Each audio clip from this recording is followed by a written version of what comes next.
Les Premières Nations en Amérique du Nord entretiennent un lien très profond et complexe avec les esprits de la nature. C'est une relation basée sur la coexistence et le respect mutuel, où de nombreuses communautés ont vécu et vivent toujours en harmonie avec la Terre. Selon eux, la nature nous offre tout ce dont nous avons besoin pour survivre et prospérer tant et aussi longtemps que nous la respectons. Au cœur de cette connexion spirituelle se trouve un système de croyances qui considère la nature comme une entité vivante et interconnectée, unie par un être spirituel suprême connu sous le nom de Gitche Manitou.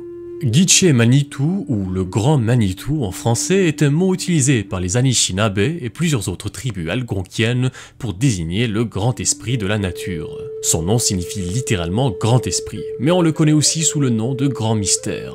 Pourquoi? Eh bien parce qu'il est à l'origine de cette force mystérieuse et inexpliquée derrière la formation de la vie elle-même. D'ailleurs, depuis tout à l'heure je dis « il », mais à l'origine, Gitche Manitou n'avait pas de genre dans la mythologie algonquienne.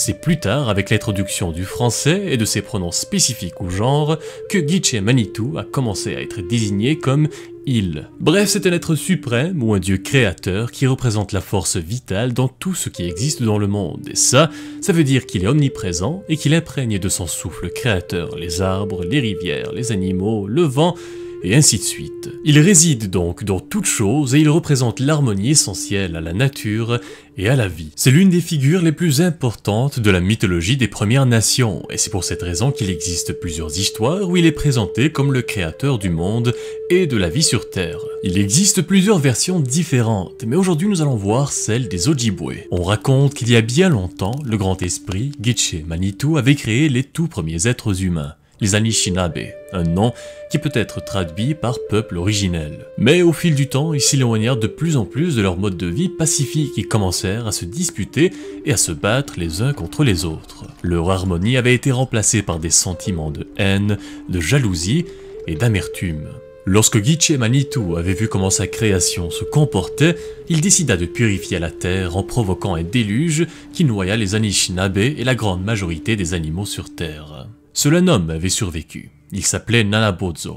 Il avait réussi à survivre en s'agrippant à un tronc d'arbre. En regardant autour de lui, il ne vit que de l'eau qui s'étendait à l'infini dans les 4 directions. Alors, il décida de plonger pour essayer de ramener avec lui une poignée de terre du fond pour tenter de créer un nouvel endroit où il pourrait vivre. Il plongea et plongea à plusieurs reprises, mais après une ultime tentative, Nanabodzo remonta à la surface à bout de souffle et haletant. Il s'était rendu compte qu'il ne pouvait pas atteindre le fond sans risquer de se noyer. Un peu plus tard, un plongeon huard s'approcha de lui et lui dit qu'il essaierait de plonger à son tour et de ramener de la terre avec son bec. Malheureusement, après quelques essais, il déclara lui aussi qu'il ne pouvait pas atteindre le fond. D'autres animaux, y compris la tortue, essayèrent de ramener un morceau de terre du fond de l'eau, mais en vain. Alors que les animaux se reposaient sur le tronc avec Nanabodzo, il semblait que plus personne ne pouvait accomplir cette tâche. Alors que leur morale était au plus bas, une petite voix déclara qu'elle tenterait elle aussi de ramener de la terre.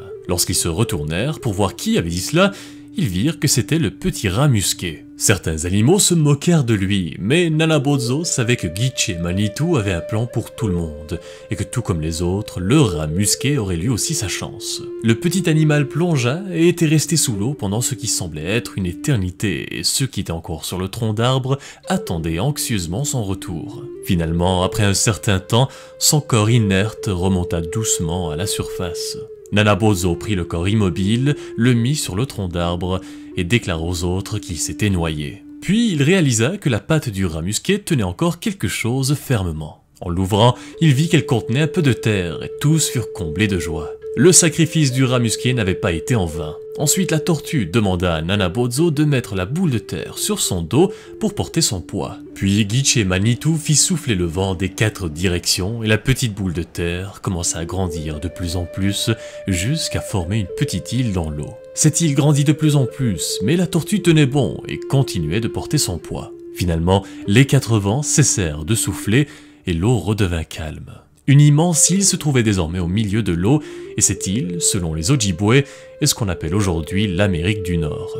Il existe de nombreuses histoires comme celle-ci où Gitche Manitou est présenté comme un créateur suprême, et elle démontre toute son importance dans les croyances des Premières Nations. Plus tard, avec l'influence du christianisme qui avait été introduit par les colons et les missionnaires, il y a eu un clash entre leur idéologie religieuse, qui avait comme but l'absolution de l'âme, et l'idéologie animiste des Premières Nations. Pendant cette ère coloniale, même les enfants avaient été arrachés à leur famille et on leur enseignait que celui qu'ils appelaient Gitche Manitou était en réalité le diable, les encourageant ainsi à abandonner leurs croyances traditionnelles. Il y a beaucoup plus à dire sur ce sujet en particulier, mais ça prendrait une vidéo entière pour en parler. Alors, si vous voulez voir une vidéo à ce sujet, faites-le moi savoir dans les commentaires. Heureusement, récemment, les traditions et les rites spirituels propres à leurs ancêtres ont commencé à être réintroduits par de nombreuses communautés autochtones, préservant ainsi leur héritage ancestral. Cela ne change en rien les atrocités du passé, mais c'est un pas vers l'avant. Aujourd'hui, Gitche Manitou représente la connexion spirituelle entre les peuples des Premières Nations et le monde naturel qui les entoure, et ça ne changera jamais. Sur ces dernières paroles, je vous dis merci d'avoir regardé la vidéo et j'espère qu'elle vous a plu. Comme d'habitude, si c'est le cas, n'hésitez pas à laisser un commentaire en dessous et à partager la vidéo, c'est toujours un plus pour moi et la chaîne en général. Sur ce, portez-vous bien et à très bientôt.